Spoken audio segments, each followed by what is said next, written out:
To influence another human being, you have to master influence, where they feel like you understand them, their needs, their desires, their wants, even their fears, without, here's the keyword, Ryan, without buying into their story. If they view you as the person who's going to solve their problems and get them where they want to be, why would they need to think it over? So what we train you is how to prevent uncertainty from happening in your prospect's mind. That's a pretty big decision. Is it a large financial commitment to acquire skills to do 4 times what you're doing now? Well, that's exactly why I'm here. Should we get started? What's up? This guy. This is pretty Hey. cool. Ryan, What do you sell, dude? what'd you say? What do you sell? What industry are you in? I'm in real estate. Like a real estate agent or Direct to seller marketing, sourcing distressed off-market opportunities. calling distressed properties? Yeah. Yep. It's the second biggest industry we train, for sure. Are you familiar with Pace Morby? Yep. He's one of my best friends. Good stuff. Where are you located out of? Cleveland, Ohio. So what training program is he looking to get in? Inner Circle 6 months. Inner Circle 6 months? Are Yeah. you in any, is he in any training program now? No, he's been Okay. only investing in business side of things. Now he's ready to go and he wants to hire someone so he can not wear as many hats. So when is he getting started? Are you starting the training program now or what are you doing? I was going to get this signed up within the next 24 hours and then probably start sometime in March once I wrap up a couple of these development projects. So you're enrolling tomorrow, not today? Mhm. What's holding you back? I just wanted a second to just calm the waters and just make sure that it's the right decision. But Well, I'm pretty confident. Is selling more, learning the skills to sell more, the right decision or the wrong decision? It's definitely the right decision. Then why did you say that to me? It's just a large financial commitment, so I just want to make Is it? sure. You tell me, is it a large financial commitment to acquire skills to do 4 times what you're doing now? Well, that's exactly why I'm here. Hey guys, Jeremy Miner here. Look, a lot of you leave comments wanting me to help you sell more. So the easiest way to get a hold of me, the quickest way, is to text me. So text me right now. It's 480-637-2944. So 480-637-2944. Listen, I started this company to help you learn how to close more deals, but do it the right way. Text me right now. Let's get back to the training video. Have you ever heard me talk about there's 4 types of salespeople? I haven't heard that one though. Write this down. This might help you in your life. There's 4 types of salespeople. The first type, we call those wingers. So wingers are somebody that, and that's probably not you, you wouldn't be on this call, but somebody who wings things is somebody who says something different to their prospects at all times. And when they don't make a lot of sales, when they don't get a lot of deals in your industry, who do they typically blame? They blame the leads, they blame the prospects, right? And those salespeople typically get fired, right? The second type of salespeople, those are what we call the dabblers. Now, write down dabblers. So dabblers, they're the ones who think that investing in sales training means buying a few books, going to some free events, following me on Instagram or YouTube, hoping and praying that they're going to pick up some tips to magically sell 5 times more than what they are, right? And those are the people who feel like if they just stay in long enough, if they just get enough reps, eventually they'll figure it out on their own. That's where most salespeople are. I'm not saying you're in that category, but that's where most salespeople are, where they just stay average. If they ever get good, it's because they play the numbers game and they work 12 to 14 hours a day and they eventually burn out. Those are the dabblers. Then you have those who are what we call, write this down, the know-it-allers. The know-it-allers, they invested in sales training in the past. They get somewhat good where they might even make 200,000 or 300,000 a year. Then they stop investing in their skill level because they think they know everything about sales and their income gets what? Because they don't keep acquiring skills. And then you have those who are committed to mastery. The ones who are committed to mastery, they invest in their skill level all the time because they know the number one thing that's tied to how much money they make is what? Their skills. Their skill level. That's your top 1%. That's why they stay in the top 1%. So a salesperson who wants to sell more, that then says they need to think about it, which category do you think they would be in? Would they be a dabbler a know-it-aller or someone who's really committed to mastery? Probably a dabbler or a know-it-aller, one of the two. Do you want to stay in that camp? No, I do not. Or what do you feel like is going to put you in the best position to actually be committed to mastery and follow through and master it? Because I've got clients in your space that make 10 times more than what they did before they started. And they were already making 6 figures a year. Which one's going to put you in the best space to get there? I mean, definitely committed. Or what do you feel like you should do right now to be committed to mastery and follow through? Well, it would be sign up, I guess. You guess? I don't know. How many of your prospects say, "Oh, I really like it, but I need to think it over"? Pretty common. What do you tell them? I just let them do it, to be honest with you. And how many of those deals do you do? I try to ask them, what do they need to think about? Is there anything else that I can answer to help them come to a better, well-informed decision? Sometimes How often does that really work, though? I don't know the Be exact percentage. be real with me. How often does that work? 1 or 2 times out of 10. That's the numbers game approach. Yeah, You want to stop playing the numbers game approach? that's 'Cause why I'm here. I can tell you which one makes you a lot more money and helps a lot more people. So what's going to put you in the best position to actually follow through, acquire the skills so you don't lose those deals that our clients in your space, they're making those deals. Probably this IC program. Should we get started? I really just would like today to think about it. That's all. You can think about every, it for every today. time You can think about it for 2 months. You can think about it for 2 years. You can think about it till the day you die. Because when you say you want to think about it, that's not the real concern, is it? well, There is no I want to think it objection. So when your prospects tell you that, just see they're so not telling you. normally I agree with you. Anytime a seller tells me that, I know there's an underlying objection. Well, there is, because with me, what you there's have right genuine- now is a lack of certainty. You've already told me. I You actually have a lack don't. of certainty. I'm actually Then you would start it right now. If somebody came to you and like, here's $10 million, you just have to sign here, you won the lottery, would you do it or would you say I need to think about it? as long as it seemed You legit. would do it. So Yeah. anybody tells you they want to think it over, that means you have a lack of certainty. Lack of certainty causes somebody to have an objection or a concern. That's the way your brain works. I'm a psychologist. So every time your prospects say that to you, they have a lack of certainty. That's typically caused by something you said or didn't ask that triggered the prospect to have uncertainty in their brain.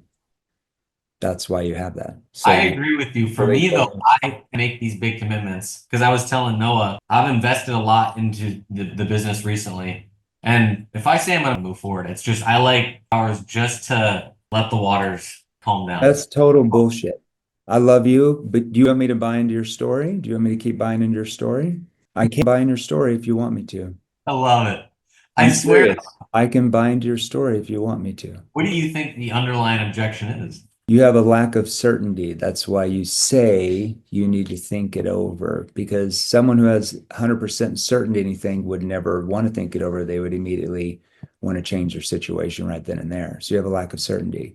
So that either tells me you have an inferior complex where you might like, oh my gosh, the training's amazing, but I'm not sure I can do it or have the time to do it. Or you have what's called a superior complex where you think you can do it on your own without the help. One of those two. I'm a psychologist, so I understand the way your brain works. That's why the training works so well with your prospects. That's pretty good right there, I will say. Do you Those want are the only two buckets it could fall within, I will admit. to do it? So do you want the question is, do you want to acquire those skills yourself to help your prospects overcome their fear of change to move forward with you? Or do you want to keep playing the 1 out of 10 numbers game? You're pretty good. Well, do you want me to be bad? That probably could be trouble if you're hiring a sales training trainer to sell more if they were bad. Yeah? That's good. Well, which type of salesperson would say that they needed to think it over? A winger, a dabbler, a know-it-all, or somebody who's committed to mastery? Not a committer. Okay. Which group do you want to be in? Definitely want to be in the committed group. Well, what are you going to have to do to be committed to mastery? What's the first decision you have to make? I think the first decision was being on this call. That's not somebody committed to mastery. That could be a dabbler. It could be, but Yeah. that's the first, you said the first step. First step. What's the first step somebody The has next to step, make? the next step would be signing up. They'd be invested in the training. So what's going to change between now and 24 hours from now? What's going to change? Are you going to get magically way better at selling without us, is that going to change or what's going to change? For me, I like to feel like I'm making the right decision. So for me, You tell me, is it more risky for you to stay where you're at, keep selling the same way you are now, get the same results, or is it more risky to get the funding together? I train you specifically how to do this for your industry, and you realistically start doing 3 to 4 times more than what you are now. In reality, which is more risky for you? yeah, the opportunity cost there. I'm not trying to. No, you just threw that away. You just like put it off to the side. Be real with me. Which is more risky? Well, it's riskier to Same wait. results you are now, staying the same amount of money, same amount of numbers game, or is it more risky to get the funding together, get in the training, and do 3 to 4 times what you are now? In reality, which is costing you More staying where you're at. I 100% agree. So why not commit to mastery and get in the training now rather than just hanging out, thinking it over, which you obviously know when your prospects tell you that they obviously have a concern, they don't move forward. For me, I I can keep buying into your story if you want me to, bro. I can keep buying into your story because it's selling something you do people or selling something you do for people. What was the first option? Is selling something you do to people or selling something you do for people? For people. Okay. Do you want to learn how to do this, or do you want me to keep buying into your story that keeps you where you're at? Because I can keep buying into your story if you want me to. I'm not sure how that's going to help you, though. For me, I invest in this kind of stuff. I can keep buying into it. This may be your prospect. For me, Ryan, I just need some time to think it over, Ryan. Back to me tomorrow, ready to move forward, Ryan. Just for me, that's just the way I do it. What are you going to say? I already told you what I say in those scenarios. And how many of those follow through and actually you get? How many of those deals do you get realistically? Well, on the spot on that one call, like 20% when that objection comes up. But Okay. through Okay. Do you want to keep chasing people around, or do you want to learn how to trigger certainty in their mind where you can actually help them then and there? Because if you don't acquire that property, are you really helping them solve their problems? No. And who's holding them back from doing that? me, Yeah, your lack of communication skills you haven't learned yet. So the question is, do you want to keep doing that to your prospects? no. Okay. If you don't want to keep doing that to your prospects, why do you keep doing it to yourself? What do you mean by that? You know exactly what I mean. Because you ever heard the saying is you are the objection you give? Yeah. You buy into the objection yourself because you believe you need to think over things. When your prospect tells you that same thing, it's going to be psychologically hard for you to help them overcome that story because you believe in that story yourself. Would we be right? Right, accurate. 100%. So when how are you going to literally help them overcome that concern if you believe that story yourself? You can't. And that's why you get that so much, and that's why you lose so many of those deals. So the question is, do you want to keep doing that and keep losing those deals, or do you want to change that right now today? Do you think though there's always an underlying objective? 100 times out of 100, there's always You're an not answering my question. I can keep buying into your story if you want me to. If you buy into your story yourself and your prospects give you the same objection, can you start to see why you're getting that so much and you're not able to help them overcome it? Because you believe in it yourself. No, you can't. If you believe in their story, see, can I give you some advice real quick? So Tony Robbins says this. I'm going to go a step further. To get to influence another human being, remember, selling something you do to people or for people. It's for people, right? So to do it for people, you have to master influence. Otherwise, you can't do it for them. So in order to influence another human being, you have to master crafting the emotional connection with that human being where they feel like you understand them, their needs, their desires, their wants, even their fears without, here's the key word, Ryan, without buying into their story. Because if you buy into their story, you offer them no value. You literally just wasted their time. So I'm coming back.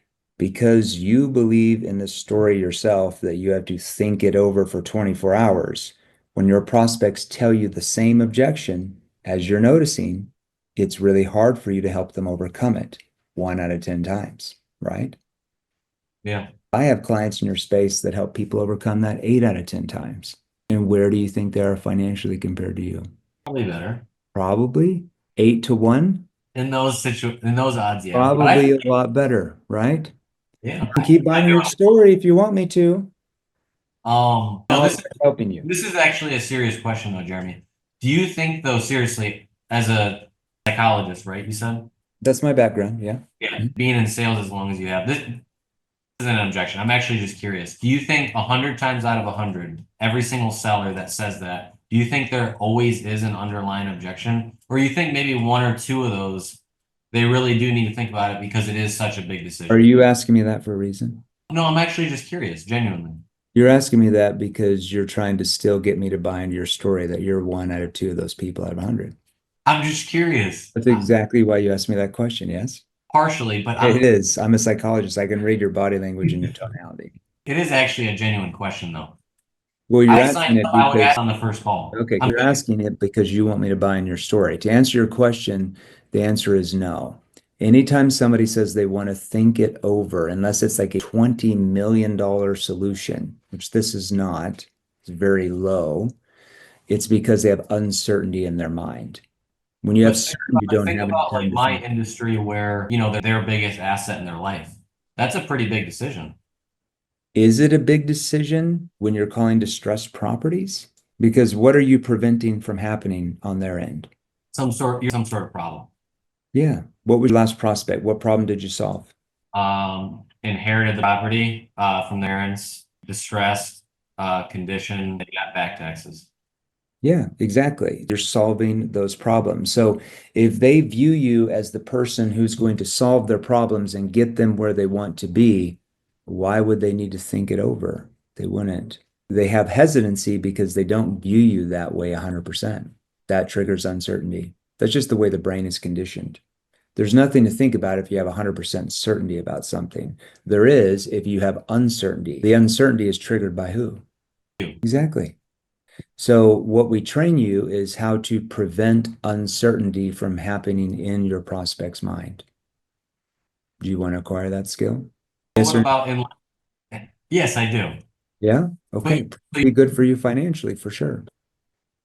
So you do think like when it is a very large financial commitment, like maybe buying a $10 million house, do you think then there is potential to No, have that? not on consumer end. If you're in a B2B end where there's other decision makers in that, let's say you have a board that has to decide, it has to go through legal, there's like bylaws written, their agreements, then they have no choice but to have to go through that process. But on consumers, that's just not the case. And that's what you're selling to as a consumer. Okay. So what I'm trying to tell you is like if you think when these prospects say I want to think it over, that they really are going to think it over, this is where you're getting squashed because they Yeah. don't go think it over. All they're going to go do, compare, they might be shopping it out to other people in your space and they're going to go look at who's offering the best deal simply because you haven't mastered how to take them out of price or cost-based thinking into results-based thinking and you're just commoditized. And that's why they're telling you they want to think it over. In reality, they're just comparing prices. So that's an upstream problem you haven't learned how to do yet, and we would teach you how to do that. I mean, there's probably my pace has me training their entire sales force now. No, it makes a ton of sense. There you All go. right. So I'll what's get going to this. get you in the spot? You want to get in and get this done? Yeah, you're good. I'm stopped right now. Okay, dude, Literally. you're killing me, bro. I mean, I had to work for I him. was almost saying, I don't know, man, if we should let him into IC. Maybe we should just put him down in fundamentals or something. Start from the bottom. No, man, I appreciate you jumping on the call. That was Never do this. You guys come. I'm sicker than a dog right now. Or Sean, our president's office is right next to Noah's. I happened to a little conversation, so I thought I'd jump in. So you're welcome. Now, will you do well, me a favor? just so you know though, Jeremy, move forward regardless. But this was cool to see. You do me a favor? Yeah. Will you, so sure, the Monday training calls are going to be really important for you with me because that's where I show you how to tie it into your industry. When you get in, you're going to get onboarded. You'll get access to like all the industry specifics scripts back there, but you'll look for the ones for your space. And then The onboarding manager will show you to do all this, but you'll copy and paste it over to a document, Google document we have for you, and then we'll make tweaks based on what you have. But it's, I mean, your industry is the biggest we train. I think it's the second largest now, so you'll do well. But make sure you show up to those Monday trainings with me. If you missed the live version, just watch the archive recorded ones. Okay. You stay religiously on Monday and Wednesday ones, you're gonna crush it. All right. Thank you, man. I appreciate it. All right. Stay out of trouble, dude. Don't give no one any hell. I'll see you soon. I'll see you on the training call. See ya.